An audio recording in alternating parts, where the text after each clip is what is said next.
Coucou les belles âmes, j'espère que vous allez bien. Moi, ça va très bien, merci. Et en cette journée spéciale des droits de femmes, en cette journée de la fête de la femme, encore le jour de la femme, je tiens précisément à envoyer un message à toutes les femmes et en même temps à parler de quelque chose euh, qui affecte seulement les femmes. Aujourd'hui, je tiens à parler de l'endométriose. Pour ceux ou celles qui ne la connaissent pas, c'est une affection gynécologique plus fréquente qu'on puisse penser. Moi-même, je ne la connaissais pas jusqu'au jour où je sache que j'étais atteinte de cette maladie et que ça, c'était la cause de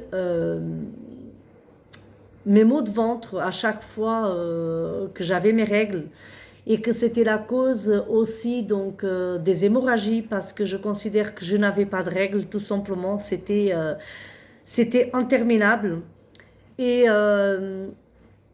je tiens à dire aussi donc que cette période, elle a été très compliquée pour moi parce que j'ai vécu pendant plusieurs années avec cette maladie sans savoir de quoi il s'agissait, pardon, parce que en fait, je parlais au gynécologue, je parlais au médecin de mes maux de règles et en fait, la seule chose qu'il savait faire, c'était prescrire des médicaments plus costauds que celui-ci que je prenais avant, sans jamais essayer de savoir d'où ça venait.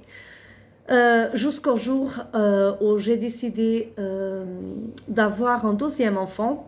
Et donc là, le spécialiste en, euh, en fertilité a décidé de me prescrire des examens. Donc même comme ça a pris 6 ans.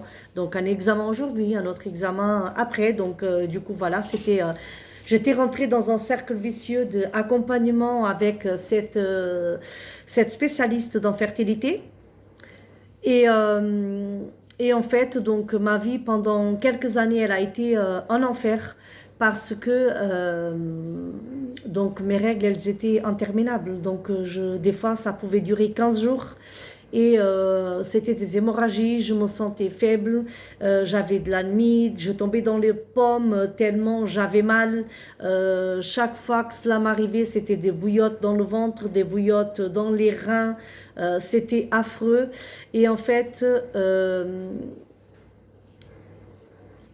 le pire pour moi, c'était même pas ça, c'était que mes collègues de travail, elles me prenaient pour une chochotte, elles ne savaient pas ce que je vivais. Elle minimisait, elle disait, Vanda, tu sais, ça c'est que les règles, c'est normal d'avoir mal. Tu sais, Vanda, c'est que les règles. Et en fait, les gens, ils ne savaient pas. Ils ne savaient pas, ils jugeaient. Et c'était pas que les collègues, c'était la hiérarchie en fait.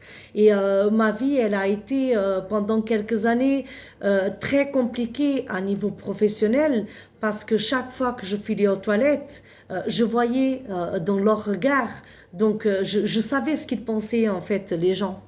Et en fait, donc déjà pour commencer, je tiens à demander à vous les femmes, si une autre femme elle se plaint, ne jugez pas. Tout simplement, ne jugez pas parce que vous n'êtes pas à sa place, vous ne sentez pas sa douleur, vous ne savez pas de quoi cette femme-là elle parle.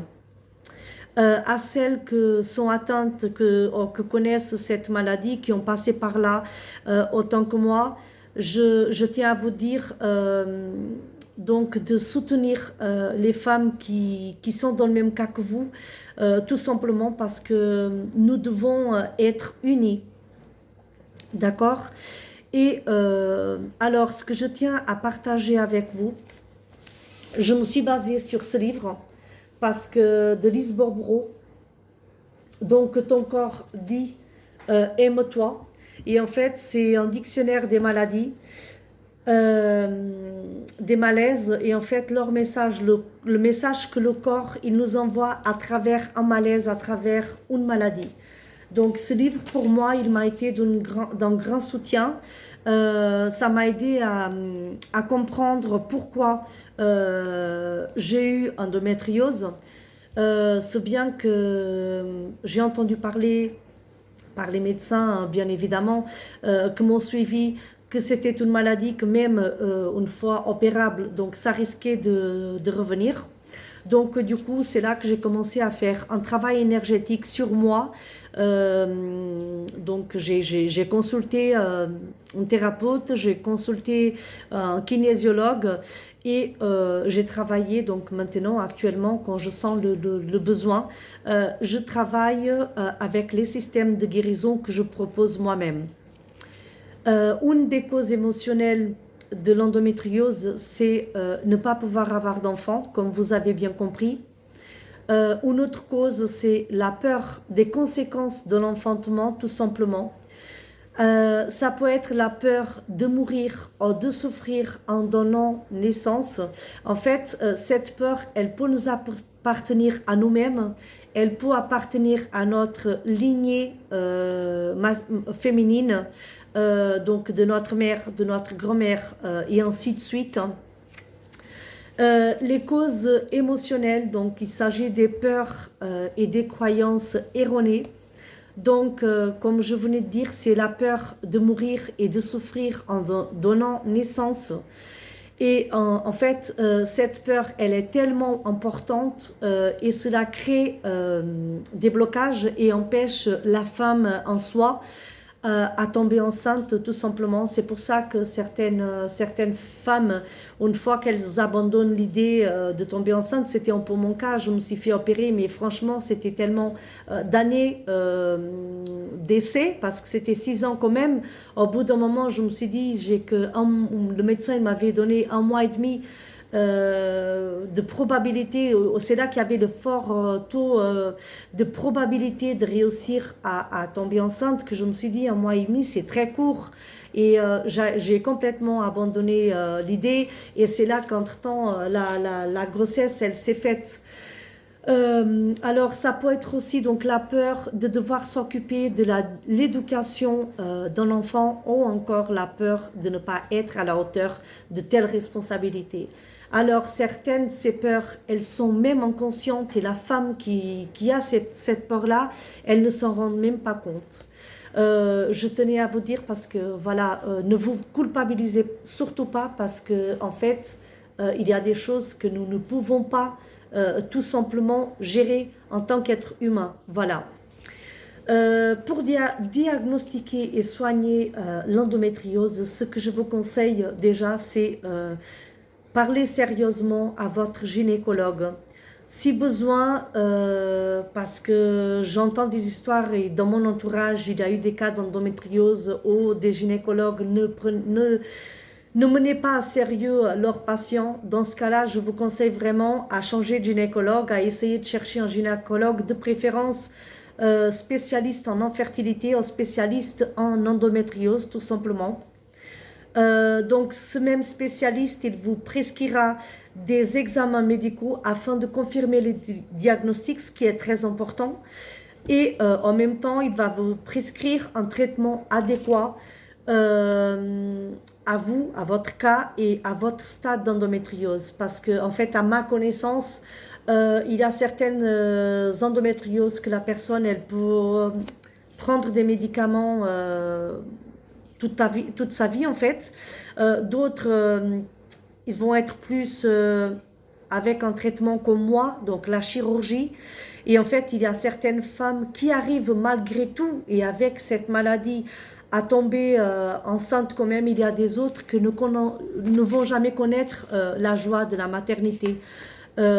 Surtout, encore une fois, ne vous culpabilisez pas. Chaque femme est unique, nous sommes toutes différentes, et chacune a son chemin de vie, chacune a ses propres expériences à vivre.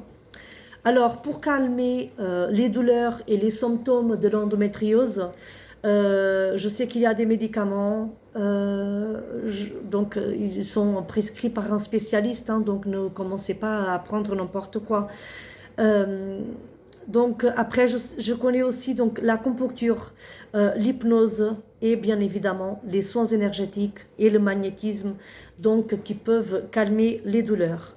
Pour aller encore un peu plus loin, et je sais que l'acupuncture, l'hypnose et les soins énergétiques peuvent travailler sur ça, c'est d'aller précisément travailler plus sur les peurs donc que j'ai parlé, hein, donc la peur de mourir, la peur de souffrir en donnant naissance, la peur de devoir s'occuper d'un enfant, la peur de ne pas tomber enceinte.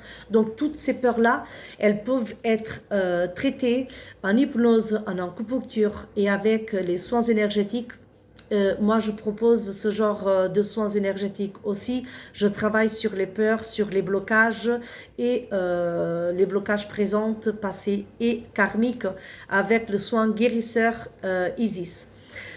Et en sachant donc que ça, il faut nettoyer toutes ces croyances des cellules cellulaires que sont bien inscrites dans les cellules cellulaires et que elles peuvent être liées tout simplement à nous-mêmes, ou ça peut être héréditaire, donc venir de notre généalogie, donc de notre maman, de notre grand-mère.